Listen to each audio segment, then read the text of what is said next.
이제 올해도 얼마 남지 않았습니다. 다가오는 2024년 여성가족부 정책들은 어떤 것들이 달라질까요? 오늘 함께 알아보는 시간 가져봅니다. 이기순 여성가족부 차관님 스튜디오에 모셨습니다. 차관님 어서 오세요. 네, 안녕하세요. 네, 간단하게 소개 부탁드립니다. 네, 여성가족부는 여성가족 청소년 정책을 총괄하고 있는 부처입니다. 이기순이라고 합니다.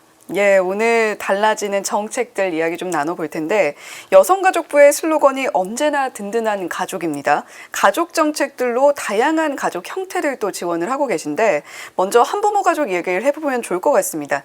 내년에 예산이 크게 확대가 된다고요? 네. 우리나라 가구 중에 한부모 가구가 전체 6.7% 정도를 차지하고 있습니다.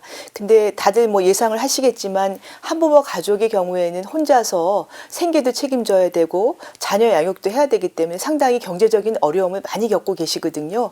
또 여기서 자라는 아이들도 잘 성장을 해야 되고 그래서 정부에서는 이분들한테 아동 양육비를 매월 지급해 드리고 있고 또 한부모 가족 복지시설 도 운영하고 있습니다. 저희가 내년도 예산을 정부 예산안을 대략 한 7.6% 정도 증액을 시켜서 5,441억 원으로 편성을 했습니다. 그래서 우선 저희가 지원 대상은 소득 기준으로 드리고 있는데요. 저소득 계층에게 월 한 20만 원 정도로 드리고 있는데 예. 지원 대상을 조금 더 확대를 하고 또 지원 금액도 21만 원으로 증액을 시켰습니다. 또 이제 이들 중에서 특히 한부모 중에서 24세 이하 청소년 한부모는 좀 어린 한부모이기 때문에 조금 더 어려움이 많아서 이들한테는 이제 1세 미만의 자녀를 양육하고 계실 경우에는 지금 현재 35만 원을 드리고 있는데 40만 원으로 인상할 예정입니다. 그리고 이제 임대주택도 저희가 지원을 해드리고 있는데 임대주택 들어갈 경우에 보증금을 내세요. 보증금이 현재는 900만 원을 지원해드리고 있는데 내년에는 1,000만 원까지 지원을 해드리고 또 임대주택 그 개소수도 현재 266호인데 300호가 넘는 숫자로 확대를 해드리려고 하고 있습니다. 여러 가지로 이제 한부모 가족들이 자녀를 안정적으로 키울 수 있도록 지원 대책을 강구하고 있습니다. 예, 예산을 7.6% 증액을 하고 지원 대상도 크게 늘어났다라고 이야기를 해주셨는데 앞서서 청소년 가족, 청소년 부모에 대한 지원 확대도 언급을 해주셨습니다.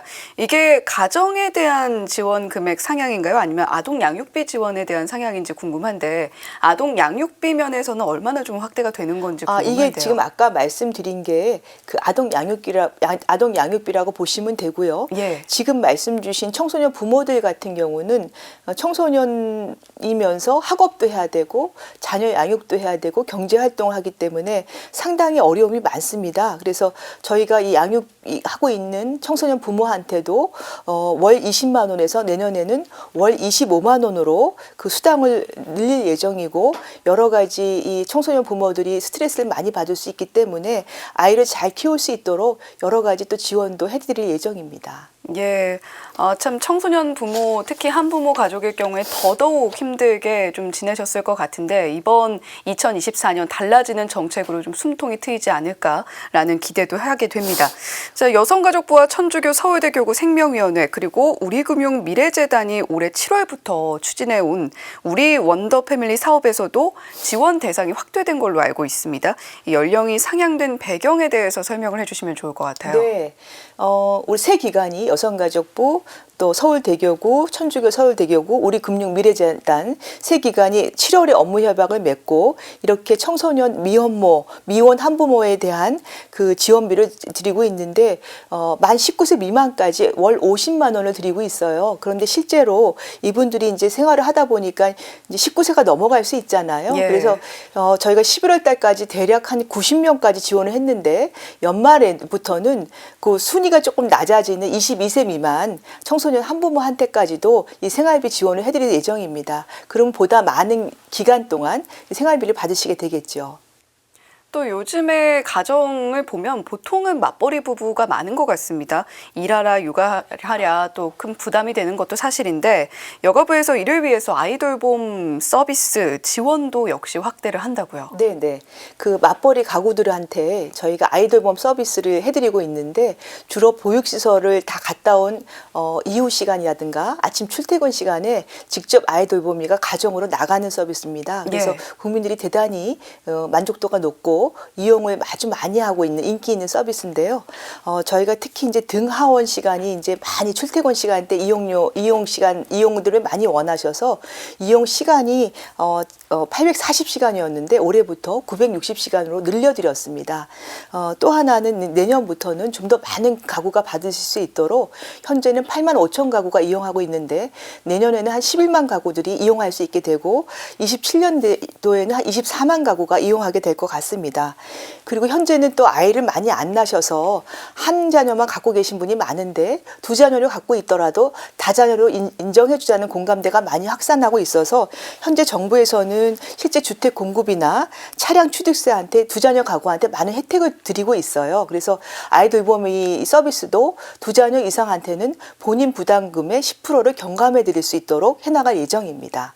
그리고 내년도에는 또 청소년 한부모는 또 어려움이 많기 때문에 돌이 지나지 않은 아이를 양육하고 있는 저소득 한부모한테는 저희가 이용 금액을 한 90%까지 지원할 예정입니다.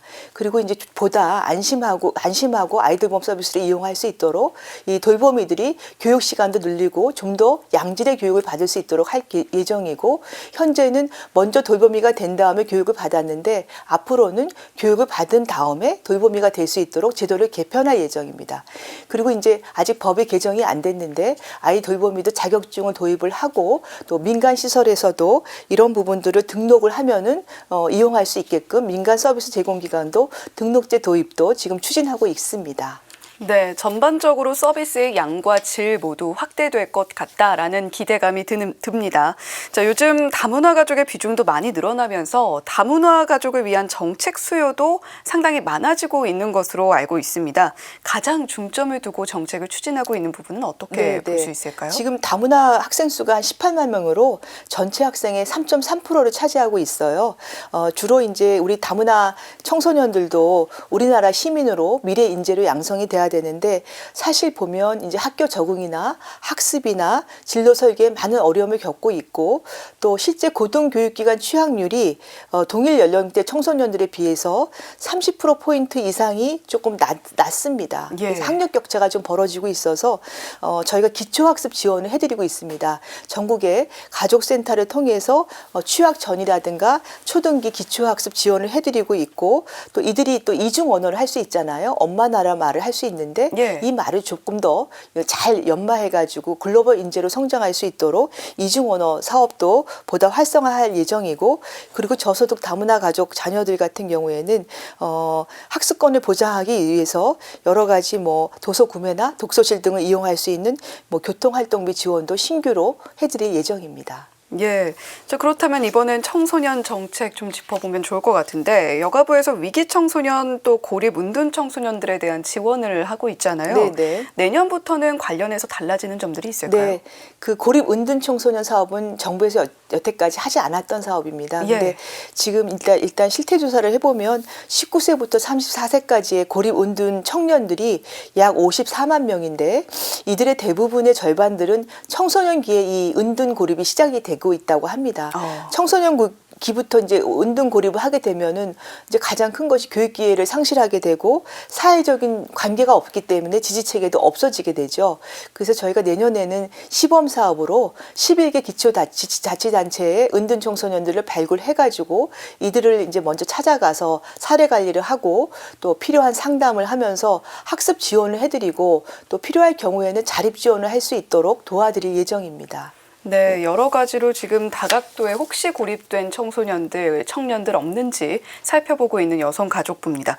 여성 정책도 한번 짚어보죠. 올해 시범 사업으로 추진한 스토킹 피해자 긴급 주거 지원 사업, 내년에는 전국으로 확대할 계획이라고요. 네, 올해 이제 시범적으로 스토킹 피해자 보호법이 올해 통과가 됐고 처벌법은 21년도에 이제 시행이 돼서 스토킹 그 신고 건수가 작년 같은 경우에 약 2만 9천 건 정도가 됐습니다. 예. 근데 이분들이 가장 원하신 것이 뭐냐고 들어보니까 긴급하게 주거 지원을 많이 원하셨어요. 그래서 올해 저희가 대략 한 6개소 정도의 시범적으로 운영을 했는데 이제 17개소로 좀 더 확대를 하고 그다음에 주거 지원 시설에 경찰과 연계할 수 있는 그 비상벨이라든가 또는 가정용 CCTV 또 이런 부분들을 해서 조금 더 안전하게 또 피해자가 걱정 없이 지낼 수 있도록 지원 체계를 구축해 나갈 예정입니다.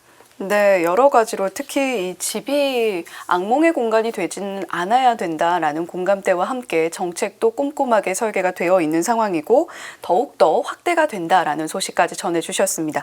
자, 마지막으로 보호 출산제에 대해서 좀 여쭤보겠습니다. 네, 네. 내년 7월부터 시행이 되는데 여성가족부에서는 어떤 지원을 구체적으로 하게 되는 건가요? 네, 네. 이제 보호 출산제가 된 게 뭐냐 하면 올해 저희가 출산 통보제라는 걸 마련을 했습니다. 이게 뭐냐 하면 이제 의료기관에 출산 기록은 있는데 출생 신고가 안 돼 있는 겁니다. 그래서 의료기관에서 반드시 아이를 낳게 되면은 출산 통보제를 하게 돼 있는데 이걸 또 하다 보니 부작용이 어떤 게 나올 수가 있냐 하면 익명으로 출산하고 싶은데 출생 통보를 하게 되는 거 아닙니까? 그래서 예. 보호 출산제는 익명으로 출산할 수 있게끔 도와주는 제도고 이제 이런 경우에 또 많은 고민들이 있게 되잖아요. 그래서 실제 이제 전화 한라인을 만들어 가지고 보호 출산제를 하기 전에 아이를 어떻게 낳을 수 있는지 또는 아이를 안 낳고자 또는 낙태를 하고자 하는 분들도 있기 때문에 정부가 지원할 수 있는 여러 가지 내용들을 안내해드리고 심리적인 안정을 가질 수 있도록 도와드릴 사업을 저희가 할 겁니다. 그리고 이제 이런 부모들한테는 조금 더 많은 자녀 양육비도 지원해드리고 다각적인 대책을 지금 준비하고 있습니다. 예, 내년에 여성가족부 굉장히 많은 정책들을 또 수정하고 더 나아지는 방향으로 움직이고 있습니다. 이런 부분들을 오늘 하나하나 체크해 드렸으니까요. 혹시나 지원 대상에 해당되시는 분들은 꼼꼼하게 더욱더 짚어보시면서 최대한 이 정책들 바뀌는 점들 누려보셨으면 좋겠습니다. 지금까지 이기순 여성가족부 차관님과 함께 이야기 나눠봤습니다. 차관님 오늘 말씀 고맙습니다. 네, 감사합니다.